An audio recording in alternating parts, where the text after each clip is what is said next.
ನಮಗೆ ಒಂದು ಪೀಠ ಉಂಟು, ಅದು ಶಾಶ್ವತವಾದ ಪೀಠ.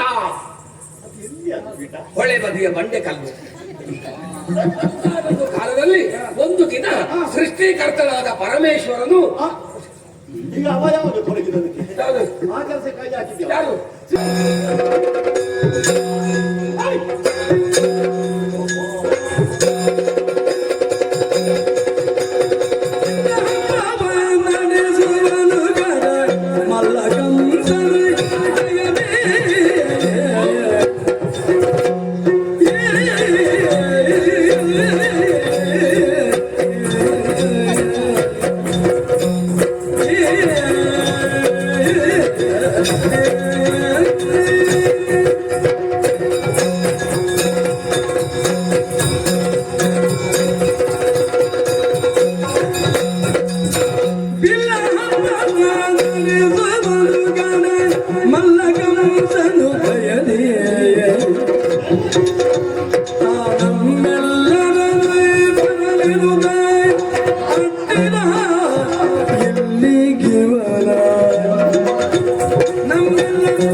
ಒಬ್ಬ ಗಡ್ಡದ ಹೊಸ ವ್ಯಕ್ತಿಯನ್ನು ಗಮನಿಸು. ಅಪೂರ್ವ ವ್ಯಕ್ತಿ ಈ ಕಡೆಗೆ ಬಂದಿದ್ದಾನೆ. ಹೌದು, ಬಿಲ್ಲ ಹಬ್ಬ ಮಾಡ್ತಾರಂತೆ. ಮಧುರೆಯ ವಲ್ಲಭನಾದಂತಹ ಕಂಸ ಮಹಾರಾಜ ಸಮಾಂತರದಲ್ಲಿ ನಮಗೆ ಸೋದರ ಮಾವನೆನಿಸಿಕೊಂಡಿದ್ದಾನೆ. ಆದ್ರೆ ಅವರ ವಿಷಯಕವಾಗಿ ಆಲೋಚನೆ ಮಾಡಿದ್ರೆ ಇಷ್ಟು ಬೇಗನೆ ಇವರಲ್ಲಿ ಬದಲಾವಣೆ ಯಾಕೆ ತೋರಿ ಬಂತು? ಯಾಕೆ? ಒಂದು ಸಂದರ್ಭದಲ್ಲಿ ನಮ್ಮ ಇರುವರ ನಾಶವನ್ನೇ ಬಗೆಂತಹ ಆತ ಪೂತನಿ ಎನ್ನುವ ಶಕಟ ರೇಣುಕಾದ ದುಷ್ಟ ಶಕ್ತಿಗಳನ್ನು ಕಳುಹಿಸಿಕೊಟ್ಟಿದ್ದ. ಅಷ್ಟು ವಿರೋಧ ಇತ್ತು. ಈಗ ಅಳಿಯಂದಿರು ನನ್ನ ತಂಗಿಯ ಮಕ್ಕಳು ಇಬ್ಬರು ಹಬ್ಬಕ್ಕೆ ಬರಬೇಕು ಅಂತ ಅಕ್ರಮ ಮೂಲಕವಾಗಿ ಹೇಳಿ ಕಳುಹಿಸಿದ್ದಾರಂತಾದ್ರೆ ಹೌದು, ಹೇಳಿದ್ರು ಕೂಡ ನಮ್ಮ ಮಾವ ಅಲ್ವೇ, ಅವನ ಕರೆಗೆ ಹೋಗೊಟ್ಟು ಹೋಗದೇ ಇದ್ರೆ ನಮ್ಮದು ತಪ್ಪಾಗುವುದಿಲ್ವೇ? ಹೌದು, ಹೋಗಬೇಕೋ ಬೇಡುವ ಎನ್ನುವ ವಿಷಯಕವಾಗಿ ನನ್ನ ಹಿರಿಯರಾದಂತಹ ನೀನು ಸಲಹೆ ಸೂಚನೆ ಕೊಟ್ಟರೆ ಅದನ್ನು ನಾನು ಅನುಮೋದಿಸಲಿಕ್ಕೆ ಸಿದ್ಧನಾಗಿದ್ದೇನೆ. ಏನು ಮಾಡ್ತೇನೆ ನಾನು?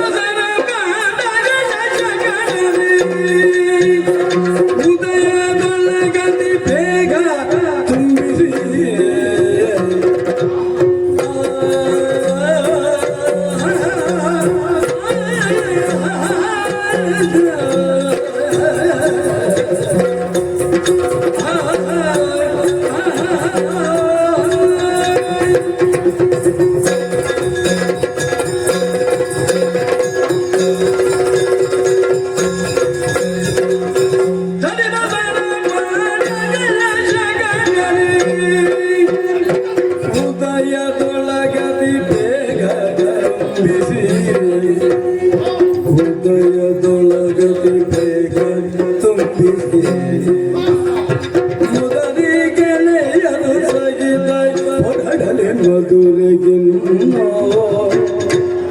ಮುದರಿ ಗೆಳೆಯರು ಸಹಿತ ಹೊರಡಲೆ ಮಧುರೆಗಿನ್ನ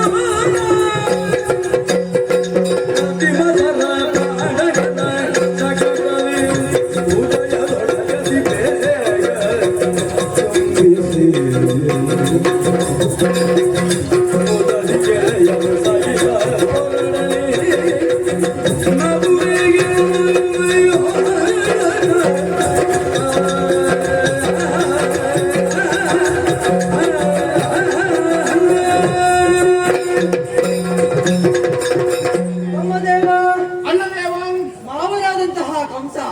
ಅಕ್ರೂರನ ಮೂಲಕವಾಗಿ ಬೆಲ್ಲದ ಹಬ್ಬವನ್ನು ನೆಪವನ್ನೊಡ್ಡಿ ಇಲ್ಲಿವರೆಗಾಗಿ ಕಳಿಸುವುದಕ್ಕಾಗಿ ಹೇಳಿದ್ದಾರೆ. ಹಾಗಾಗಿ ಆತ ನಮಗೆ ವಿರೋಧಿ ಆದ್ರೂ ಕೂಡ ಸಂಬಂಧದಲ್ಲಿ ಮಾವನಿದ್ದಾನೆ. ಹೌದು. ಹೌದಲ್ಲ? ಹಾಗಾಗಿ ಹೋಗಲೇಬೇಕು. ಆದರೂ ಕೂಡ ರೂಢಿಯಲ್ಲಿ ಒಂದು ಮಾತುಂಟು. ಏನನ್ನ? ಗರ್ಭಿಣಿ ಸ್ತ್ರೀಯರನ್ನು ನೋಡುದು ಹೋಗುವಾಗ, ವೃದ್ಧರನ್ನು ನೋಡುವುದಕ್ಕೆ ಹೋಗುವಾಗ, ಚಿಕ್ಕ ಮಕ್ಕಳನ್ನು ನೋಡುವುದಕ್ಕೆ ಹೋಗುವಾಗ, ದೇವಸ್ಥಾನಕ್ಕೆ ಹೋಗುವಾಗ, ಹೌದು, ಅರಸನ ಮನೆಗೆ ಹೋಗುವಾಗ ಬರಿಗೈಯಲ್ಲಿ ಹೋಗುವಾಗಂತೆ ಒಂದು ಶಿಷ್ಟಾಚಾರ ಉಂಟು. ಏನನ್ನಾದ್ರೂ ತೆಗೆದುಕೊಂಡು ಹೋಗ್ಬೇಕು. ಅವರಿಗೆ ಪ್ರಿಯವಾದ್ದು ಅಲ್ಲಿಗೆ ಸಂಬಂಧಿಸಿದನ್ನು ಹಿಡ್ಕೊಂಡು ಹೋಗಲೇಬೇಕು. ಈಗ ಹೌದು. ಹಾಗಾಗಿ ದೊಡ್ಡದನ್ನು ಕೊಡುವುದಕ್ಕೆ ನಮ್ಮಲ್ಲಿ ಏನೂ ಇಲ್ಲ. ನಾವು ಹಳ್ಳಿಯಲ್ಲಿ ಬೆಳೆಯುವರು ಗೋಪಾಲಕರು. ಹೌದು, ಇರುವುದು ಹಾಲು, ಬೆಣ್ಣೆ, ತುಪ್ಪ ಇತ್ಯಾದಿಗಳು ಮಾತ್ರ. ಹೌದು, ಅಮೂಲ್ಯವಾದ ಸರ್ವಸ್ತುಗಳು. ಇದಕ್ಕೆ ಬೆಲೆಗಟ್ಟಲಿಕ್ಕೆ ಯಾರಿಂದಲೂ ಸಾಧ್ಯವಿಲ್ಲ. ಹಾಗಾಗಿ ಸೋದರ ಮಾವನಾದ್ರೂ ಕೂಡ ಅಲ್ಲಿಗೆ ಅಧಿಕಾರಿಯಾಗಿದ್ದಾರೆ. ಅಧಿಕಾರಿಗೆ ತೆಗೆದುಕೊಂಡು ಹೋಗಲೇಬೇಕು. ಸತ್ಕಾರವನ್ನು ನಾವು ಮಾಡಲೇಬೇಕು. ಸತ್ಯ. ಹಾಗಾಗಿ ಭಾಂಡಗಳಲ್ಲಿ ಹಾಲು, ಬೆಣ್ಣೆ, ತುಪ್ಪ ಎಲ್ಲವನ್ನು ತುಂಬಿಸಿಕೊಳ್ಬೇಕು. ಸಂಕಟವನ್ನು ಹೇಳಿಕೊಳ್ಬೇಕು. ಉದಯ ಕಾಲದ ಒಳಗೆ ಗೆಳೆಯರನ್ನು ಒಡಗೂಡಿಕೊಂಡು ಅಲ್ಲಿವರೆಗಾಗಿ ನಾವು ಹೋಗ್ಬೇಕು. ನಮ್ಮ ಗೆಳೆಯರ ಉತ್ಸಾಹ ನೋಡಿದ್ದೆ. ಅವ್ರು ಕಾಯ್ತಾ ಇದ್ದಾರೆ. ಎಲ್ಲರೂ ಒಟ್ಟು ಮಾಡಿದ್ದಾರೆ. ಆ ಶಕಟವನ್ನು ಏರಿಸಿದ್ದಾರೆ. ಮಾತಾಡ್ತಾ ಇದ್ದ ಹಾಗೆ ಬೆಳಗಾಯಿತು. ಹಾಗಾದ್ರೆ ಅಕ್ಕುರನ್ನ ಜೊತೆ ಸೇರಿಕೊಂಡು ಮದುವೆಯತ್ತ ಸಾಗೋಣ.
ನಮಗೆ ಹೋಗುವುದಕ್ಕೆ ಪ್ರಾರಂಭ ಮಾಡಿದ್ರೆ ಆಮೇಲೆ ಆ ಕಡೆ ಈ ಕಡೆ ನೋಡುವ ಕ್ರಮವೇ ಇಲ್ಲ. ಅಪಾಯ ಎದುರು ಸಿಕ್ಕಿದವರಿಗೆ ಅಪಾಯ. ಹೌದಾ? ಅದಲ್ಲ, ನಿನ್ನನ್ನು ಕಂಡಾಗ ವಿಚಿತ್ರ ಅನಿಸಿತು. ಯಾಕೆ? ಮಾತನಾಡಬೇಕು ಅಂತ ಅನಿಸಿತು. ಆದ್ದರಿಂದಲೇ ತಡೆದು ನಿಲ್ಲಿಸಿದ್ದೇವೆ. ನಿಂತಿದ್ದೇನೆ. ಯಾರಯ್ಯ? ನಾನು ಯಾರ ಅಯ್ಯನೂ ಅಲ್ಲ. ನೀನು ಯಾರಪ್ಪ? ಮಕ್ಕಳ ಅಪ್ಪ. 3 ಬಂದಿದ್ದಾರೆ. ಯಾರು ಕೇಳಿದ್ರು ಸಂಖ್ಯೆ? ಮತ್ತೆ ಯಾರು ಅಪ್ಪ ಅಂತ ಕೇಳ್ತಿ? ಹಾಗಲ್ಲ, ಮತ್ತೆ ನೀನು ಯಾರು ಅಂತ ಕೇಳಿ. ನಾನೇ ಆಗುದಿಲ್ಲ. ನೀನು ಯಾರು ಅಂತ ಗೊತ್ತಾಯ್ತು ನನಗೆ. ಗೊತ್ತಾಯ್ತು. ಯಾರು? ನೀನು ಅಗಸ. ನೀನು ಅಗಸ. ಆ ಮಾತು ಹೇಳಬೇಡ. ಯಾಕೆ? ಆ ಮಾತನ್ನು ಹೇಳುವಾಗ ನನಗೆ ಸಿಟ್ಟು ಬರ್ತದೆ. ನಮ್ಮ ಜಾತಿಯವರನ್ನೆಲ್ಲ ಹೇಳುದು ಅಗಸ ಎಂಬುದಾಗಿ. ನಿಜವಾಗ್ಲೂ ಅದು ಅಗಸ ಅಲ್ಲ, ಅದು ಅರಸ ಅಂತ ಆಗ್ಬೇಕಿತ್ತು. ಅರಸ ಅದು ಅಲ್ಲ. ಈಗ ಅರಸಾಗಬೇಕಿತ್ತು. ಹೌದು. ಅರಸನ ಯೋಗ್ಯತೆ ಎಂತದ್ದು? ಯೋಗ್ಯತೆ ಏನು? ಅದು ಅರಸ ಆದದ್ದು ಹೇಗೆ ಗೊತ್ತಿದೆಯಾ? ಹೇಗಾಯ್ತು? ಒಂದಾನೊಂದು ಕಾಲದಲ್ಲಿ ಅಜ್ಜಿಗತ ಶುರು ಮಾಡಿದ್ವಿ. ಅಜ್ಜಿಗತೆ ಇಲ್ಲ, ಇದು ಬೇಗ ಮುಗಿತದೆ. ಒಂದಾನೊಂದು ಕಾಲದಲ್ಲಿ ಒಂದು ದಿನ ಸೃಷ್ಟಿಕರ್ತನಾದ ಪರಮೇಶ್ವರನು ಈಗ ಅವ ಯಾವುದು ತೊಡಗಿದಕ್ಕೆ ಆ ಕೆಲಸ ಕೈ ಹಾಕಿದ್ಯಾ? ಯಾರು? ಸೃಷ್ಟಿಕರ್ತ ಪರಮೇಶ್ವರ. ಬ್ರಹ್ಮದೇವ. ನನಗೆ ಗೊತ್ತುಂಟು ಬ್ರಹ್ಮದೇವ ಅಂತ. ನಿಮಗೆ ಗೊತ್ತುಂಟ ಇಲ್ಲದ ನಾನು ತಪ್ಪು ಹೇಳಿದ್ದು. ಸೃಷ್ಟಿಕರ್ತನಾದ ಬ್ರಹ್ಮದೇವ. ಆ ಬ್ರಹ್ಮದೇವನು ವೈಕುಂಠದಲ್ಲಿ ಕುಳಿತು ಅದೇನು ಸ್ಥಾನ ಪಲ್ಲಾಟ? ಎತ್ತರ ಸ್ಥಾನ ಪಲ್ಲಟ ಎತ್ತರ ಆಯ್ತು. ಹಾಗಲ್ಲ, ಮತ್ತೆ ಬ್ರಹ್ಮದೇವ ಇರುವುದಲ್ಲಿ ಸತ್ಯಲೋಕದಲ್ಲಿ. ನನಗೆ ಗೊತ್ತುಂಟು. ನಿಮಗೂ ಗೊತ್ತುಂಟ ಇವಾಗ ನಾನು ತಪ್ಪು ಹೇಳಿದ್ದು. ಅದೇ ಬ್ರಹ್ಮದೇವರು ಸತ್ಯಲೋಕದಲ್ಲಿ ಕುಳಿತು ಏನು ಮಾಡಿದ ಗೊತ್ತಾ? ಯಾರಿಗೂ ಗೊತ್ತು? ನನಗೂ ಗೊತ್ತಿದೆ. ತುಂಬಾ ಹಾಳೆ ತಗೊಂಡ. ಹಾಳೆ ಹೌದು. ಯಾರು ತೊಟ್ಟದ್ದು? ಕೇಳದೆ ಹೆಕ್ಕಿಗಳು ಬಂದಿವೆ. ತೋಟದಲ್ಲಿ ಸಿಕ್ಕುವ ಹಾಳೆ ಅಲ್ಲ. ಹಾಳೆ ಕೇಳಿದ್ರೆ ಕಾಗದ. ಓ ಬರೀಲಿಕ್ಕೆ ಕಾಗದದ ಕೂಡ. ಅದನ್ನು ಒಂದು ಅಕ್ಷರವನ್ನು ಬರೆದ ಅರಸ ಎಂಬುದಾಗಿ. ಅರಸ ಅರಸ ಅರಸ ಅರಸ ಎಂಬುದಾಗಿ ತುಂಬ ಬರೆದ ಭೂಲೋಕಕ್ಕೆ ಬಿಸಾಡಿ ಒಂದು ಮಾತನ್ನು ಹೇಳಿದ. ಈ ಅರಸ ಎಂಬ ಶಬ್ದವನ್ನು ಯಾರು ಹೆಚ್ಚಿಗೆ ಹೆಕ್ಕುತ್ತಾರೋ ಅವರು ಅರಸರಾಗುತ್ತಾರೆ ಅಂತ ಒಂದು ಪ್ರಚಾರ. ಪ್ರಚಾರ. ಇದನ್ನು ಬಿಸಾಡಿದ ಕೂಡಲೇ ಭೂಲೋಕಕ್ಕೆ ಬಿದ್ದ ಕೂಡಲೇ ಎಲ್ಲರೂ ಹೋಗಿ ಹೆಕ್ಕಿ ಉಂಟದು. ನಮಗೆ ಅರಸರಾಗಬೇಕು, ನಮಗೆ ಅರಸರಾಗಬೇಕು ಅಂತ. ಆಸೆ ತಪ್ಪಲ್ಲ. ಹೌದು, ಆಸರಪ್ಪಲ್ಲ. ತುಂಬಾ ಸಿಕ್ಕಿದವರು ಹೋಗಿ ಪೀಠದಲ್ಲಿ ಕುಳಿತು ನಾವು ಅರಸರು ಅಂತ ಹೇಳಿಕೊಂಡ್ರು. ಆಗ ನಮ್ಮ ಜಾತಿಯಲ್ಲಿ ಜನಸಂಖ್ಯೆ ಸ್ವಲ್ಪ ಕಡಿಮೆ ಇತ್ತು. ಸಂಖ್ಯೆ ಬಲ ಸ್ವಲ್ಪ ಅಲ್ಪ. ನಮಗೆ ಅದು ಅರಸರಾಗಿಲ್ಲ. ಆದ್ರೂ ಇವತ್ತಾದ್ರೂ ಆಗದು, ಮುಂದೊಂದು ಸಮಯದಲ್ಲಿ ಆಗಬಹುದು. ಈ ಅರಸ ಎಂಬ ಶಬ್ದ ಸ್ವಲ್ಪ ಸಿಕ್ಕಿದಲ್ಲ, ಇರ್ಲಿ, ಬಿಸಾಡುವುದು ಬೇಡ ಎಂಬುದಾಗಿ ಆ ಅರಸ ಎಂಬ ಶಬ್ದ ಹಾಡಂತಲ್ಲ ಕಾಗದ, ಅದನ್ನು ಅಟ್ಟದಲ್ಲಿ ಇಟ್ಟರು. ಓ ಮನೆಯಲ್ಲಿ ಹೌದು, ಮೇಲೆ ಮುಂದೊಂದು ಪ್ರಯೋಜನಕ್ಕೆ ಬರಬಹುದು ಅಂತ. ಜೋಪಾನ ಮಾಡಿ. ಹೌದು. ಒಂದು ವರ್ಷ ಕಳೆದ ಮೇಲೆ ಆ ಅಕ್ಷರವನ್ನು ತೆಗೆದು ನೋಡಿದ್ರು ಉಂಟ ಅರಸ ಎಂಬ ಶಬ್ದ ಉಂಟು ಅಂತ. ಇಲ್ವಾ? ಅಲ್ಲಿ ಇತ್ತು, ಇಲ್ಲಿ ಇತ್ತು. ಬಿಡಿಸಿ ನೋಡುವಾಗ ಅರಸ ಎಂಬ ಶಬ್ದ ಉಂಟಲ್ಲ, ರ ಅಕ್ಷರದ ಕೆಳಗೆ ಗೆದ್ದಲು ತೆಗೆದಿದೆ. ಹೌದಾ? ಈ ಗೆದ್ದಲುಗಳು ಗೆದ್ದಲುಗಳನ್ನು ಭಾಷೆ ಕೊಡುವುದು ಅಂತ ಹೇಳಿದ್ರೆ ಎಲ್ಲಿಗೆ? ಅದು ರಾಯಿತದ್ದು ಹೋಗಿ ಗ ಆಯ್ತು. ಇದನ್ನು ನೋಡಿದ ಊರವರೆಲ್ಲ ನಮ್ಮದು ಅಗಸ ಅಗಸ ಎಂಬುದಾಗಿ ಹೇಳುವುದಕ್ಕೆ ಕಾರಣ. ನಿಜವಾಗಿಯೂ ಅದು ಅರಸ ಎಲ್ಲ ಅಲ್ಲ. ಅವನ ಅರಸನ ಯೋಗ್ಯತೆ ಎಂತದ್ದು? ನಿನ್ನ ಹಣೆ ಬರಹ ಎಂತದು ಎಂತದು? ಹಣೆ ಬರಹ ಅರಸನ ಯೋಗ್ಯತೆ ಸರಿಯಾದ ಮಾತು. ನಿನ್ನಲ್ಲೇ ಕೇಳುದು, ಅದು ಯೋಗ್ಯತೆ ದೊಡ್ಡದ ಹಣೆ ಬರ ದೊಡ್ಡದ? ಯೋಗ್ಯತೆ ದೊಡ್ಡ ಅಲ್ಲ. ಯಾಕೆಲ್ಲ? ಅಲ್ಲ, ಹಣೆ ಬರ ದೊಡ್ಡದು. ಹಣೆ ಬರ ಸರಿ ಇದ್ರೆ ಮಾತ್ರ ಯೋಗ್ಯತೆ ಬರುವುದು, ಇಲ್ಲದಿದ್ರೆ ಬರುವುದಿಲ್ಲ. ಗೊತ್ತಾಯ್ತಲ್ಲ? ಹಣೆ ಬರಹ ಸರಿ ಇದ್ರೆ ಮಾತ್ರ ಅರಸ ಆಗುವುದು. ಆ ರಸ ಹಣೆ ಬರ ಸರಿ ಇದ್ರೆ ಹೀಗೆ ಮತ್ತೊಂದು ಹೇಳ್ತೇವೆ. ಏನು? ಅರಸ ಆ ಭದ್ರ ಪೀಠದಲ್ಲಿ ಕುಳಿತು ಯಾವತ್ತು ಹಾರಾಯಿಸ್ತಾ ಇರ್ತಾರೆ. ಇದೆ. ಅದು ಅವನ ಪೀಠ ಒಂದು ಪೀಠ ಉಂಟು. ನಿನಗೆ ಎಂತ ನಿಮಗೆ ನಮ್ಮ ವಿಷಯ ನಿಮಗೆ ಗೊತ್ತಿಲ್ಲ. ನೀವೆಲ್ಲ ತಿಳ್ಕೊಂಡದ್ದು ಅರಸನದು ಭದ್ರ ಪೀಠ ಎಂಬುದಾಗಿ. ಅದು ಶಾಶ್ವತವಾದ ಪೀಠವೇ ಅಲ್ಲ. ಅದಕ್ಕೆ ಸಿಡಿಲು ಬರೆದ್ರೆ ಪುಡಿ ಆಗ್ತದೆ. ಇನ್ನೊಬ್ಬರು ಅರಸರು ಬಂದು ಕುಳಿತುಕೊಳ್ತಾರೆ, ಗೆದ್ದಲು ತಿಂದ್ರೆ ಹುಡಿ ಆಗ್ತದೆ. ಅವರಿಗೆ ಮಾತ್ರ ಪೀಠ ಅಲ್ಲ, ನಮಗೂ ಒಂದು ಪೀಠ ಉಂಟು. ಅದು ಶಾಶ್ವತವಾದ ಪೀಠ. ಎಲ್ಲಿ ಅದು ಪೀಠ? ಹೊಳೆ ಬದಿಯ ಬಂಡೆ ಕಲ್ಲು. ಅದರಲ್ಲಿ ಇನ್ನೊಬ್ಬರು ಬಂದು ಕುಳಿತುಕೊಳ್ಳುವುದಿಲ್ಲ. ನಮ್ಮ ಜಾತಿಯವರೇ ಕುಳಿತುಕೊಳ್ಳುದು. ಸಿಡಿಲು ಮಾಡಿದ್ರೆ ಪುಡಿ ಆಗುವುದಿಲ್ಲ, ಗೆದ್ದಲು ತಿನ್ನುವುದಿಲ್ಲ. ಅದು ಶಾಶ್ವತ. ಅದು ಶಾಶ್ವತ ಅಲ್ಲ. ಹಾ. ಇಲ್ಲಿ ಕೇಳು, ಏನು? ಮಳೆಗಾಲದಲ್ಲಿ ದೊಡ್ಡ ಮಳೆ ಬಂದು ನೆರೆ ಬಂದ್ರೆ ಅದು ಮುಳುಗಿ ಹೋಗುದಿಲ್ವಾ? ನೆರೆ ಇಳಿದ ಮೇಲೆ ಪುನಃ ಕಾಣಿಸಿಕೊಳ್ತದಲ್ಲ, ಎಲ್ಲಿ ಹೋಗುದಿಲ್ಲ. ನಿನ್ನ ಆ ಹಳೆ ಪುರಾಣ ಕೇಳಲಿಕ್ಕೆ ನಾವು ಬಂದದಲ್ಲ. ಮತ್ತೆ ನಮ್ಮನ್ನು ನೋಡಿದ್ಯಾ? ಏನಾಗಿದೆ? ನಾವು ಹುಟ್ಟಿರುವಂತಹ ಈ ವಸ್ತ್ರಗಳೆಲ್ಲ ಈ ಹೊತ್ತಿನಲ್ಲಿ ಸ್ವಲ್ಪ ಕೊಳೆ ಆಗಿದೆ. ಅದು ಹತ್ರ ಬರೋದು ವಾಸನೆ ಬರ್ತಾ ಉಂಟು. ದುನಿಯಲ್ಲಿ ಎಷ್ಟು ನಿನ್ನ ಮೂಗು ನನ್ನ ಮೂಗಲ್ಲ, ನಿಮ್ಮ ಬಟ್ಟೆ. ಮಡಿ ಮಾಡಿದ ವಸ್ತ್ರ ಇಟ್ಕೊಂಡಿದ್ಯಲ್ಲ. ಹೌದು ಹೌದು, ಅದು ವಸ್ತ್ರ ಗಂಟಲು. ಹೌದು ಹೊಸದಾಗದು. ಮಡಿ ಮಾಡಲ್ಲ. ಹೌದು. ಆ ವಸ್ತ್ರವನ್ನು ನಮಗೆ ಕೊಡು, ಇದನ್ನು ತೊಳೆದು ಇಡು. ಹೌದು.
ಸಾಮರ್ಶಿಕೋ ಮಾತಾಡ್ಬೇಡ, ಬಾಯಿ ಮುಚ್ಚು.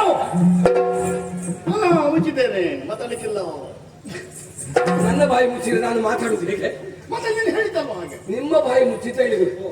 ನಮ್ದ ಎಂತ ಸಲುಗೆಯಲ್ಲಿ ಮಾತಾಡ್ತಾ ಇದ್ದೀರಿ, ನನ್ನನ್ನು ತಾತ್ಸಾರವಾಗಿ ಕಾಣ್ತಾ ಇದ್ದೀರಲ್ಲ. ನೀನೇನ್ ದೊಡ್ಡ ಜನ ಏನು ನಾನು ಊರಿನವರ ಬಟ್ಟೆ ಮಾಡಿ ಮಾಡುವ ಅಂತ ತಿಳ್ಕೊಂಡದ? ಅಲ್ಲೂ ಮತ್ತೆ ಬಡಿ ಮಾಡಿದ ವಸ್ತ್ರವನ್ನು ನಮಗೆ ಕೊಡು, ನಿಮ್ಮ ಬಟ್ಟೆಯನ್ನು ನಾನು ತೊಳಿಬೇಕಂತ ಬಟ್ಟೆ ತೊಳೆಯುವ ಕೆಲಸ ಮಾಡು. ಕೆಲಸವನ್ನು ನನ್ನನ್ನು ಕೆಲಸದ ಹೊತ್ತ ತಿಳ್ಕೊಂಡಿದ್ದಾರೆ ಇವರು. ನಿಮಗೆಲ್ಲ ಒಂದು ತಲೆಯಲ್ಲಿ ಅಹಂಕಾರ ಉಂಟು, ನಮಗೆ ಹಾಕಿಕೊಡುವುದಕ್ಕೆ ಒಳ್ಳೊಳ್ಳೆ ಬಟ್ಟೆ ಉಂಟು, ನನಗೆ ಮಾತ್ರ ಇರ್ತದೆ ಯಾವಾಗ್ಲೂ. ನಿಮಗೆಲ್ಲ ಮಾಡಿಕೊಡ್ತಾರೆ, ನಿಮಗೆ ತಲೆಯಲ್ಲಿ ಎಲ್ಲ ಕಟ್ಲಿಕ್ಕೆ ಉಂಟಂತೆಲ್ಲ ಆಭರಣ ಎಂಬುದಾಗಿ. ಈ ಬಟ್ಟೆಗೆ ಮರ್ಯಾದೆ ಇಲ್ಲ ಎಂಬುದಾಗಿ ತಾತ್ಸಾರವಾಗಿ ಕಾಣುವುದು ಬೇಡ. ಉಂಟು ಬೇಡ. ಒಂದು ಮಾತು ಹೇಳ್ತಾರೆ, ನೀವು ಮೇಲೆ ಹೋಗುದು ಬೇಡ, ಗೊತ್ತಾಯ್ತಲ್ಲ? ಬೇಡವಾದ ಒಂದಲ್ಲ ಒಂದು ದಿವಸ ಕೆಳಗೆ ಬೀಳ್ತಾನೆ. ಏನು ನಿನ್ನ ಅನುಭವ? ಒಂದು ಉದಾಹರಣೆ ಉಂಟು, ಮೇಲೆ ಹೋದವ ಕೆಳಗೆ ಇಳಿತಾನೆ ಮೂಲಕ ಒಂದು ಕಥೆ ಉಂಟು ನನಗೆ. ನನಗೆಲ್ಲ ಕಥೆ ಕೇಳುವುದು ಉಂಟಲ್ಲ, ಕಥೆ ಉದ್ದ ಇಲ್ಲ, ಚುಟುಕಿನಲ್ಲಿ ಹೇಳುವುದು, ಬೇಗ ಮುಗಿತದೆ. ಒಂದಾನೊಂದು ಊರಿನಲ್ಲಿ ಅದು ಹೇಳುದು ಮಾತ್ರ ಹಾಗೆ, ಅವು ಆರಂಭ ಮಾತ್ರ ಹಾಗೆ. ಒಂದು ಇದು ಮೇಲೆ ಹೋದವ ಕೆಳಗೆ ಇಳಿತಾನೆ ಅಂತ ಒಂದು ಕಥೆ ಹೇಳ್ತಾರೆ. ಆ ಕಥೆಯಲ್ಲಿ ಒಂದು ಪ್ರಶ್ನೆ ಉಂಟು. ಆ ಪ್ರಶ್ನೆಗೆ ನೀವು ಸರಿಯಾದಂತ ಉತ್ತರವನ್ನು ಕೊಡಬೇಕು. ಉತ್ತರ ಕೊಟ್ರೆ ನೀವು ದೊಡ್ಡವರು ಅಂತ ನಾನು ಒಪ್ಪಿಕೊಡ್ತೇನೆ. ಹಾಗಾದ್ರೆ ಪ್ರಶ್ನೆಯನ್ನು ಎಲ್ಲರೂ ಕೇಳಿಸಿಕೊಳ್ಬೇಕು. ನಾವಿಬ್ಬರಲ್ಲ, ಅಲ್ಲಲ್ಲ, ನನ್ನ ಒಟ್ಟಿಗೆ ನಮ್ಮ ಸ್ನೇಹಿತರಿದ್ದ ಎಲ್ಲರೂ ಎಲ್ಲ ಕೇಳಿಸಿಕೊಳ್ಳಿ. ನೀವು ತಯಾರಿರ್ಬೇಕು ಅಂತ. ಹೌದು. ಒಂದು ಊರಿನಲ್ಲಿ ಒಬ್ಬ ವ್ಯಾಪಾರಿ ಇದ್ದ. ವ್ಯಾಪಾರಿ ಯಾವ ವ್ಯಾಪಾರಿ? ಬಟ್ಟೆ ವ್ಯಾಪಾರಿ ಅಲ್ಲ, ತೆಂಗಿನಕಾಯಿ ವ್ಯಾಪಾರ. ನಾಲಿಗೆಲ್ಲ ವ್ಯಾಪಾರ. ಹಾಗೆ ಹೇಳಿ ಅವನಲ್ಲಿ ಒಂದು ತೆಂಗಿನಕಾಯಿ ಇಲ್ಲ, ನುಸಿ ರೋಗ ಬಂದು ಹೋಗಿದೆ. ವ್ಯಾಪಾರ ಮಾಡ್ಬೇಕಲ್ಲ, ಅವ ಬದುಕು ಬೇಡವಾ? ಅದಕ್ಕೆ ಏನು ಮಾಡಿದ, ಬೇರೆ ಊರಿಗೆ ಹೋದ ತೆಂಗಿನಕಾಯಿಯನ್ನು ಪಡ್ಕೊಳ್ಳುವುದಕ್ಕೆ. ಹೋಗಿ ಹೇಗೆ ಪಡ್ಕೊಂಡ? ಒಂದು ಕಾಯಿಗೆ 5 ಹಣದಂತೆ ತುಂಬಾ ಕಾಯಿಯನ್ನು ಪಡ್ಕೊಂಡ. ಎಷ್ಟು ತುಂಬಾ ಕಾಯಿಯನ್ನು. ಕತೆ ಕೇಳಿ, ಪ್ರಶ್ನೆ ಉಂಟು, ಉತ್ತರ ಹೇಳಬೇಕು. ಉತ್ತರ ಹೇಳಿದ್ರೆ ಮಾತ್ರ ನೀವು ದೊಡ್ಡವರು. ಇದು ಹಾಕಿಕೊಂಡದಕ್ಕೆ ಸಾರ್ಥಕತೆ ಆಯ್ತು, ಎಲ್ಲರೂ ಬಿಚ್ಚಿ ಇಡ್ಬೇಕು ಅಲ್ಲಿ. ಒಂದು ಕಾಯಿಗೆ 5 ಹಣಂತೆ ತುಂಬಾ ಕಾಯಿಯನ್ನು ಪಡ್ಕೊಂಡ, ಊರಿಗೆ ಹಿಡ್ಕೊಂಡು ಬಂದ, ಮಾರಾಟ ಮಾಡಿದ. ಹೇಗೆ? 5ಕ್ಕೆ ಪಡ್ಕೊಂಡಂತ ಕಾಯಿಯನ್ನು 3ಕ್ಕೆ ಮಾರಿದ. ಹೌದೌದು, 3ಕ್ಕೆ ಮಾರಿಯು ಅವ ಲಕ್ಷಾಧಿಪತಿಯಾಗಿದ್ದಾನೆ. ಮತ್ತೆ ಅವನು ನಿಜವಾಗಿ ವ್ಯಾಪಾರಿ. ಏನಾದ್ರೂ ಅವನಿಗೆ ಅನುಭವ ಉಂಟು. ಯಾರಾದ್ರೂ ವ್ಯಾಪಾರಕ್ಕೆ ತೊಡಗಿದ್ರೆ ಹೆಚ್ಚು ಹಣ ಹೊನ್ನನ್ನು ಕೊಟ್ಟು ಪಡ್ಕೊಂಡವ ಅದಕ್ಕಿಂತ ಹೆಚ್ಚು ಅವರ ಲಾಭಾಂಶ ಇಟ್ಟುಕೊಂಡು ವ್ಯಾಪಾರ ಮಾಡಬೇಕು. ಇವ ಹಾಗಲ್ಲ, 5ಕ್ಕೆ ಪಡ್ಕೊಂಡದನ್ನು 3ಕ್ಕೆ ಮಾರಿಯೂ ಅವ ಲಕ್ಷಾಧಿಪತಿ ಆಗಿದ್ದಾನೆ. ಹೇಗಾಗಿದ್ದಾನೆ? ಹೇಗಾಗಿದ್ದಾನೆ? ನೀವು ನನ್ನಲ್ಲಿ ಕೇಳಿದ್ರೆ ನಾನು ನಿಮ್ಮಲ್ಲಿ ಕೇಳುದು. ಉತ್ತರ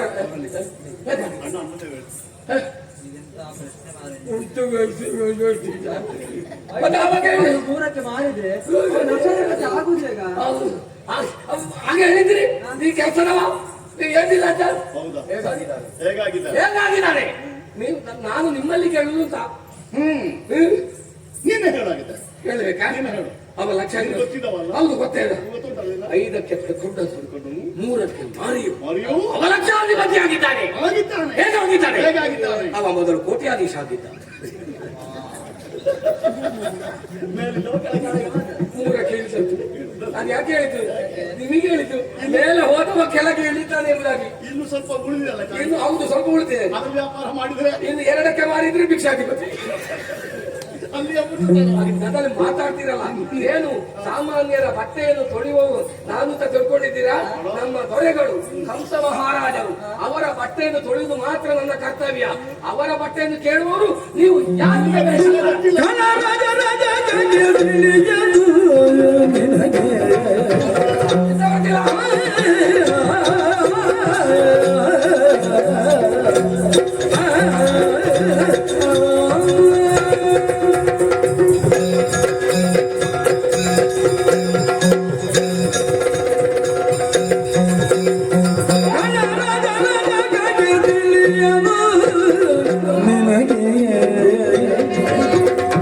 ಅಳಿಯಂದಿರು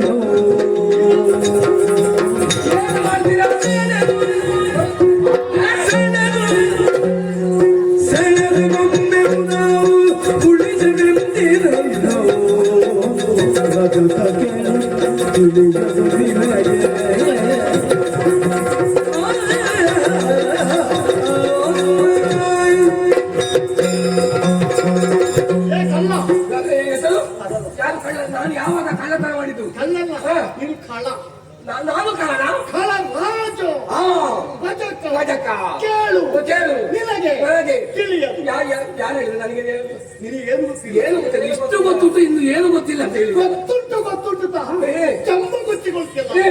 ನಿನಗೆ ಬೇಕಾದ ಇಲ್ಲಿ ಗೊತ್ತಿಲ್ಲ. ಹಾಗಿದ್ರೆ ಬೇಕಾದ ಬೇರೆ ಉಂಟಾ? ಉಂಟು. ಏನು? ನಿಮ್ಮ ಅರಸ ಯಾರು? ನನ್ನ ದೊರೆಗಳು ಕಂಸ ಮಹಾರಾಜರು. ಹೌದಾ? ಹೌದು, ಅವರ ಕೆಲ ಆಳು. ಹೌದಾ? ಅವರ ಬಟ್ಟೆಯನ್ನು ತೊಳೆದು ಮಾತ್ರ ನನ್ನ ಕರ್ತವ್ಯ. ಹೌದಾ? ಹೌದು. ಅವರಿಗೂ ಏ. ಈ ರೀತಿಯ ನಿನ್ನಂತಹ ಬಟ್ಟೆಯನ್ನು ಕೇಳುವ ಹಾ. ಹಕ್ಕು ನಮಗೆ ಇದ್ದ ಕಾರಣವೇ ಕೇಳಿದ್ದು ನಾವು. ಹಕ್ಕು? ಹೌದು. ನಿಮಗೆ ಹೌದು. ಏನು ಹಕ್ಕು? ನಾವು ಅವರಿಗೆ ನಮಗೆ ಸಂಬಂಧ ಉಂಟು. ಸಂಬಂಧ ಯಾರಿಗೆ? ಅವರಿಗೂ ನಮಗೂ ಸಂಬಂಧ. ನಿಜವಾಗ್ಲು ಸಂಬಂಧದಲ್ಲಿ ಎರಡು ವಿಧದ ಸಂಬಂಧ ಉಂಟು. ಯಾವುದು? ಒಂದು ತೊಂಡೆಕಾಯಿ ಸಂಬಂಧ, ಮತ್ತೊಂದು ಪಡುವಳಕಾಯಿ ಸಂಬಂಧ ಅಂತ. ಇದು ಪಡುವಳಕಾಯಿ ಸಂಬಂಧ ಅಂತ ಹೇಳಿದ್ರೆ ಉದ್ದದ ಪಡುವಳಕಾಯಿ ಗೊತ್ತುಂಟಲ್ಲ, ಆ ಚಪ್ಪರದಲ್ಲಿ ಅಂಕುಡುಂಕಾಗಿ ನೇತಾಡುದು ಒಂದಷ್ಟು ಉದ್ದ ಉದ್ದದು. ಅದು ನನ್ನ ಅಪ್ಪನ ಅಪ್ಪನ ಅಜ್ಜನ ಮಾವನ ತಮ್ಮನ ಚಿಕ್ಕಪ್ಪನ ಅಳಿಯನ ಮೊಮ್ಮಗನ ಅಪ್ಪನ ಅಪ್ಪ ದೂರ ಉದ್ದದ್ದು. ನೇರ ಸಂಬಂಧ ಇಲ್ಲ. ಬೇರೆ ಇಲ್ಲ, ಅದು ಪಡುವಳಕಾಯಿ ಸಂಬಂಧ. ಬೆಳೆಸ್ತಾ ಹೋಗುದು. ಮತ್ತೊಂದು ತೊಂಡೆಕಾಯಿ ಸಂಬಂಧ, ನನ್ನ ಮಾವನ ಮಗ ಗಿಡ್ಡ ತೊಂಡೆಕಾಯಿ. ನೇರ. ಹೌದು. ನಿಮ್ಮದು ತೊಂಡೆಕಾಯ ಪಡುವಳಕಾಯಿಯ? ತೊಂಡೆ ಇದು ಪಡವಲಕಾಯಿ ಸಂಬಂಧ ಇಟ್ಕೊಳ್ಳೋರು ಇಟ್ಕೊಳ್ಳಿ. ಮತ್ತೆ ನಿಮ್ಮದು ನಮ್ದು ನೇರ ತೊಂಡೆಕಾಯಿ ಸಂಬಂಧ. ಹತ್ತಿರದ ಸಂಬಂಧ. ಹೌದಪ್ಪ. ಅಂದ್ರೆ ಯಾರು? ನಾವು ಅಲ್ಲಿಂದಿರು. ಅಳಿಯ ತುಳಿಯ ಮಂಡ್ಯ ತಳಿಯ ಎಂತದ ಅಳಿಯ ನೀವು? ಹಾಗೆ ನೀವು ಯಾರ ಮಕ್ಕಳು ಅಂತ ಬೇಕಾದ್ರೆ ದೇವಕಿಯ ಮಕ್ಕಳು ನಾವು. ದೇವಕಿಯ ಮಕ್ಕಳು. ಒಮ್ಮೆ ಸುಮ್ಮನೆ ಕುಳಿತುಕೊಳ್ಳಿ. ಈ ಊರಿನಲ್ಲಿ ಇರುವ ಎಲ್ಲಾ ದೇವಕಿಯರ ಪರಿಚಯ ನನಗೂ ಉಂಟು. ಮತ್ತೆ ನೀವು ಯಾವ ದೇವಕಿಯ ಮಕ್ಕಳು? ಅವರೆಲ್ಲರ ಬಟ್ಟೆ ಮಡಿ ಮಾಡುವ ನೀನೇ. ಹೌದು. ನಾನು ಏನು ಹೆಂಗಸರ ಬಟ್ಟೆ ಹೊಡಿಲಿಕ್ಕೆ ಇರುವವನ? ದೇವಕಿಯ ಮಕ್ಕಳು ಅಂತ ಹೇಳಿದ್ರಲ್ಲ, ಪರಿಚಯ ಉಂಟು ಅಂತ ಹೇಳಿದ್ದು. ಕಂಸ ಮಹಾರಾಜರಿದ್ದಾರಲ್ಲ, ಹೌದು. ಅವರ ತಂಗಿ ದೇವಕಿ. ಹೌದು. ಅವರ ಮಕ್ಕಳು ನಾವು. ದೇವಕಿ ಅಮ್ಮನ ಮಕ್ಕಳು. ದೇವಕಿ ಅಮ್ಮನ ಮಕ್ಕಳು. ನೀವು ಸುಳ್ಳು ಹೇಳುದು ಬೇಡ. ಯಾಕೆ? ಸುಳ್ಳಿನಲ್ಲಿ ಎರಡು ವಿಧದ ಸುಳ್ಳು ಉಂಟು. ಅದು ಯಾವುದು? ನಮ್ಮದಲ್ಲಿ ಎರಡೆರಡೆ. ಹಸಿ ಹಸಿ ಸುಳ್ಳು, ಒಣಗಿದ ಸುಳ್ಳು ಅಂತ. ಹೌದೌದು. ಅದು ಹೇಗೆ? ಹಸಿ ಒಣಗಿದ ಸುಳ್ಳು ಅಂತ ಹೇಳಿದ್ರೆ ಹೇಗೆ? ಎಂದೋ ನಡೆದದ್ದನ್ನು ಎಷ್ಟೋ ವರ್ಷ ಕಳೆದ ಮೇಲೆ ಹೇಳುದು. ಒಣಗಿದ ಅದು ಹಳತಾಗಿರ್ತದೆ, ಅಲಸಿ ಹೋಗಿದೆ. ಅದು ಒಣಗಿದ ಸುಳ್ಳು. ಹಸಿ ಹಸಿ ಸುಳ್ಳು ಹೇಗೆ? ಹಕ್ಕಿ ಹಾರಿ ಹೋದ್ರು. ಎಲ್ಲಿ? ನೋಡಕ್ಕೆ ಎಲ್ಲಿ ಅಕ್ಕಿಯ? ಹಾರ್ಲಿಲ್ಲ. ಇಲ್ಲ. ಓ.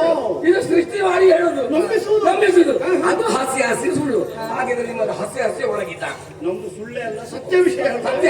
ಹೌದು. ನನಗೇನು ಗೊತ್ತಿಲ್ಲ ಅಂತ ತಿಳ್ಕೊಂಡ್ರ? ತಂಗಿ ತಂಗಿ ದೇವಕ್ಕೆಮ್ಮ ಹೆತ್ತದ್ದು ಎಲ್ಲ ನನಗೆ ಗೊತ್ತಿದೆ. ಏನು? ನಾನೇ ಕಣ್ಣಾರೆ ಕಂಡವಾದನ್ನು. ಹೌದಾ? ದೇವಕ್ಕೆಮ್ಮ 6 ಮಕ್ಕಳನ್ನು ಹೆತ್ತಿದ್ದಾರೆ.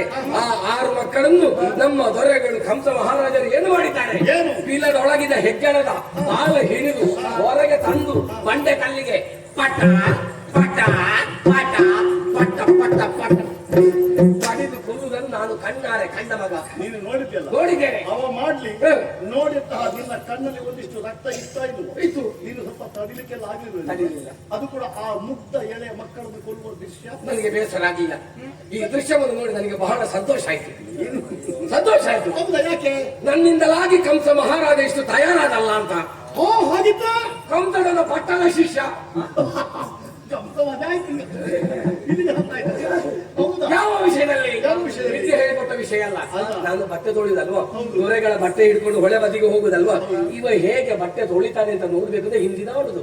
ನಾನು ಬಟ್ಟೆಯನ್ನು ನೀರಿನಲ್ಲಿ ಹೀಗೆ ಮುಳುಗಿಸುದು, ಬಟ್ಟೆಗೆ ಬಡಿದು ಪಾಠ ಪಾಠ ಪಾಠ ಅಂತ. ಇದನ್ನು ನೋಡಿ ಕಂಸ ಮಹಾರಾಜರು ಮಕ್ಕಳನ್ನು ಹೀಗೆ ಕೊಂದ್ರೆ ಆಗ್ಬೋದು ಅಂತ ಹೇಳಿ ಕಾಲಲ್ಲಿ ಹಿಡಿದು ಪಾಠ ಪಾಠ ಪಡೆದುಕೊಂಡದ್ದು. ಆ ವಿಷಯದಲ್ಲಿ ನನ್ನ ಶಿಷ್ಯ. ಇರ್ಲಿ. ಹಾ. ಆದ್ರೆ ನಾವು ಈ ಹೊತ್ತಿನಲ್ಲಿ ಆ ರೀತಿಯ ಸಂಬಂಧ ಇರುವ ಕಾರಣ 6 ಮಕ್ಕಳನ್ನು ಕೊಂದಿದ್ದಾರೆ. ಬಂದಿದ್ದಾರೆ. ಹೌದು. ಅದರಲ್ಲಿ 7 ಎಲ್ಲಿ ಹೋಯಿತು? ಅದೊಂದು ವಿಷಯ ಬಂದಿದೆ, ಹಾರಿದೆ, ಮತ್ತೊಂದು ಜಾರಿದೆ ಅಂತ. ಅದು ಕೇಳಿದ್ದೇನೆ. ಎಲ್ಲೆಲ್ಲೂ ಹೋಗ್ಲಿಲ್ಲ. ಹಾ. ನೀವು 7 ಇಲ್ಲುಂಟು, 8 ಇಲ್ಲುಂಟು. ಹಾ? ನಾವು ದೇವಕಿಯಮ್ಮ ಮಕ್ಕಳು ನಾವು. 7 ಮತ್ತು 8 ನೀವೆಯ? ಹೌದು. ನಿನ್ನ ಹೆಸರು ಬಲರಾಮ. ಪಲ್ಯರಾಮ. ಬಲರಾಮ. ಬಲರಾಮ. ಹೌದು. ನೀನು ಕೃಷ್ಣ. ಕೃಷ್ಣ. ಹೌದು. ಏ ಕಿಟ್ಟ. ಈ ಹೊತ್ತಿಗೆ ಆ ಮಾವನ ನಮ್ಮನ್ನು ಈ ಕಡೆಗೆ ಬರಮಾಡಿಸಿಕೊಂಡಿದ್ದಾರೆ. ನಮಗೆ ಹೋಗುವುದಕ್ಕೆ ಈಗ ಅಗತ್ಯ ಉಂಟು. ಎತ್ತಡ ಅಗತ್ಯ? ಮಕ್ಕಳೇ, ನಮಗೆ ವಿಷಯ ಬಂದಿದೆ. ಇಂಥ 2 ಮಕ್ಕಳು ಸಿಕ್ಕಿದ್ರೆ ಸುಮ್ಮನೆ ಬಿಡಬೇಡಿ, ಕಲ್ಲು ಹೊಡೆದು ಕೊಂದು ಹೌದಾ? ಆದ್ರೂ ನನಗೆ ನಿಮ್ಮ ಮುಖ ನೋಡುವಾಗ ಕಲ್ಲು ಹೊಡಿಲಿಕ್ಕೆ ಮನಸ್ಸು ಬರುವುದಿಲ್ಲ. ಬುದ್ಧಿಯನ್ನು ಹೇಳುದು, ಮರ್ಯಾದೆಯಲ್ಲಿ ಬಟ್ಟೆಯನ್ನು ಕೇಳದೆ ಹೋಗುವುದು ಒಳ್ಳೆಯದು. ಇಲ್ಲ ನನ್ನ ಸಿಟ್ಟಿಗೆ ಗುರಿಯಾಗಬೇಕಾದಿತ್ತು. ನಿನ್ನ ಮರ್ಯಾದೆಯ ಮಾತು ನಮಗೆ ಮತಾಳಿಗೆ ಬಟ್ಟೆ ಕೊಡ್ತಾ ಇಲ್ಲ. ಬಟ್ಟೆ ಕೊಡುದಿಲ್ಲ ಅಂತ ಹೇಳಿದಲ್ಲ, ಕೊಡುವುದಿಲ್ಲ ಅಂತ ಆಗಲೇ ಹೇಳೋಗುತ್ತಲ್ಲ. ಆಗಲೇ ಹೇಳುದು ನೀವು ಕೇಳಿದಲ್ಲ. ಅಲ್ಲ, ಕೊಡುವುದಿಲ್ಲ. ಕೊಡುದಿಲ್ಲ. ನಿನ್ನಂತವ್ರು ಇಷ್ಟೊತ್ತು ಮಾತನಾಡಿಸಿದ ನನ್ನ ಮಾತಾಡಲು ಆಗಿದ್ದು ಕೊಡುದಿಲ್ಲ. ಇಲ್ಲ. ನಿನ್ನ ದಾರಿ ನಿನಗೆ, ನಮ್ಮ ದಾರಿ ನಮಗೆ. ಈ ಮಾತು ಯಾವಾಗ್ಲೂ ಹೇಳ್ತೀರಿ, ನನಗೆ ಹೋಗಿ ಆಗ್ತಿತ್ತು. ಭಗವಂತ ಈಗ ಕೊಡುಗೆ ಬೇಗ ಹೋಗಿದ್ದ ಮಾತಾಡುದಿಲ್ಲ. ಹೋಗಿ ಹೇಳಿದ್ರೆ ನೀವ್ ಹೇಳುದು ಬೇಡ, ಗೊತ್ತಾಯ್ತಲ್ಲ. ಮತ್ತೆ ಜೋರು ಮಾಡಿದಾಗ ಬೇಡ, ಮಾತಾಡಿದ್ದು ಹೋಗುದೇ, ಹೋಗುದೇ. ಮಾತಾಡಬೇಡ. ಇನ್ನು ಒಂದು ವೇಳೆ ಇನ್ನು ಮಾತಾಡಿದ್ರೆ ಅಪ್ಪನಿಗೆ ಹುಟ್ಟಿದಾವಲ್ಲ, ನೆನಪಿರ್ಲಿ. ಇನ್ನು ಮಾತಾಡಿದ್ರೆ ಅಪ್ಪನಿಗೆ ಹುಟ್ಟಿದಾವಲ್ಲ, ಹುಚ್ಚ. ನೆನಪಿಟ್ಟು ಅಷ್ಟು ನನಗೆ ಇದುಂಟು ಇದು ಪ್ಲೀಸ್, ಗೊತ್ತಾಯ್ತಲ್ಲ. ಯಾವ ಅದಕ್ಕೆ ಹೇಳುದು, ಯಾರಾದ್ರೂ ಮಕ್ಕಳಲ್ಲಿ ಮಾತಾಡಬಾರ್ದು. ನಮ್ಮಲ್ಲಿ ಮಾತೇ ಇಲ್ಲ. ನೀನು ಮಾತಾ ಇಲ್ಲ, ಅದೇ ಹೇಳಿದಲ್ಲ. ಇದು ನಿನ್ನಲ್ಲಿ ಮಾತಾಡಿದ್ರೆ ನಿನ್ನ ಮಾತಾಡ. ನಾನು ಅಪ್ಪನಿಗೆ ಹುಟ್ಟಿದಾವಲ್ಲ, ನನ್ನಲ್ಲಿ ಮಾತಾಡ್ತಾ ಇರೋದು. ಅದು ನನ್ನ ಕೆಲಸ ಅಲ್ಲೇ ಉಳಿದು ಬೇಕು ಮಾಡಿ.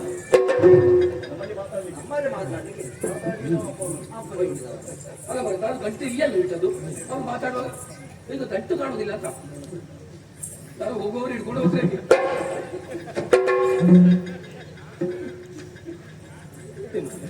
ಯಾರು ನಮಗೆ ಮಕ್ಕಳನ್ನು ನಂಬಲಿಕ್ಕೆ ಆಗುದಿಲ್ಲ. ಗಂಟಿಗೆ ಕೈ ಹಾಕುದ್ರಲ್ಲಿ ಇನ್ನು ಮಾತಾಡಿದ್ರೆ ಅಪ್ಪನಿಗೆ ಹುಟ್ಟಿದವಲ್ಲ ಅಂತ ಹೇಳಿದ್ದಾರೆ. ಇದು ಮಾತಾಡೋದು ಉಪಾಗಿಲ್ಲ. ಅದು ವಿಷಯ ಅವರಿಗೆ ಮಾಡ್ತಿರುವುದು. ಕಿಟ್ಟ ಕಿಟ್ಟ ನಮ್ಮಲ್ಲಿ ಮಾತಾಡ್ಲಿಕ್ಕಿಲ್ಲ. ಅಪ್ಪನಿಗೆ ಹುಟ್ಟಿದ ಮಾತಾಡ್ಲಿಕ್ಕಿಲ್ಲ. ಆ ವಿಷಯ ಆಮೇಲೆ ನೋಡಿಕೊಳ್ಳುವ. ಅದಲ್ಲ, ನಾವು ಮಾತಾಡ್ತಾ ಇರುವಾಗ ನಾನಲ್ಲಿ ಗಂಟು ಇಟ್ಟಿದ್ದೆ, ಬಟ್ಟೆ ಗಂಟು ಇಟ್ಟಿದ್ದೆ ಅಂತ. ಹೌದಾ? ಹೌದು. ಅದೆಲ್ಲಿ ಹೋಯ್ತು? ಇಲ್ಲೋ ನಾನು ಕಾಣುದಿಲ್ಲ. ಒಂದು ಶಬ್ದ ಕೇಳಿರ್ತದೆ, ಎಂತದು? ಅದೊಂದು ಸ್ವರ ತೆಗಿರ್ತದೆ, ಅದರಲ್ಲಿ ಹೋಯ್ತು. ಅದರಲ್ಲಿ ಹೋಗಿ ಇಷ್ಟು ದೊಡ್ಡ ಗಂಟು ಅದರಲ್ಲಿ ಹೋಗ್ಬೇಕಾ? ಕೇಳಲಿಕ್ಕೆ ಬರುದಿಲ್ಲ. ಅಕ್ಕ, ಒಂದು ಕೈ ಅಡಗಿಸಿದ್ದು ನೋಡಿ, ಹಿಂಬದಿರಿ ಒಂದು ಆಚೆ ಆಚೆ ಕೈ ಆಚೆ. ಇದನ್ನು ಇಲ್ಲೂ ಆಯ್ತು. ಇವನಲ್ಲಿಲ್ಲ ಮಾರೆ. ಅದನ್ನ ಯಾಕೆ ಕೆಲವರೆಲ್ಲ ಸುಮ್ಮನೆ ಕೂತು ಅವ್ರದ್ದು ಗೊತ್ತೇ ಆಗುದಿಲ್ಲ. ನೀವೊಬ್ಬ ಇದ್ದಾರಲ್ಲ, ಸುಮ್ಮನೆ ಕೂತು ನೋಡುದು. ಎಲ್ಲಿ ನೋಡುದು? ಏನು ಮೇಲೆ ಪರತ್ಲಿ ಉಂಟಾ? ನನ್ನ ಗಟ್ಟೆಯಲ್ಲಿ ಉಂಟು. ಗಟ್ಟೆಯಲ್ಲಿ ಆಯ್ತು. ನನಗೆ ಗೊತ್ತಿಲ್ಲ. ಕೈಯನ್ನು ಹಿಂದೆ ಕಟ್ಟಿದ್ದು ನೋವು. ನೋಡ, ಕೈ ತೋರಿಸು. ಎಲ್ಲುಂಟಾ? ಈ ಕೈ ತೋರಿಸ, ಆ ಕೈ ತೋರಿಸ. ಏನು ನಿನ್ನ ಹೇಳುದು? ನೀನೆಂತ ಭರತನಾಟ್ಯ ಅಭ್ಯಾಸ? ಎರಡು ಕೈ ತೋರಿಸು. ನಾನು ಹೇಳಿದಲ್ಲ, ನನ್ನ ಗಂಟಿಗೆ ಹಾಕಿದ್ದು ಇವನೇ.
ಅದರಲ್ಲಿಂತಹ ನೀಲಾಂಬರ ನೀನು ಉಟ್ಟುಕೊಳ್ಬೇಕು, ಪೀತಾಂಬರ ನಾನು ಉಟ್ಟುಕೊಳ್ತೇನೆ. ಮುಂದುವರಿಯುವ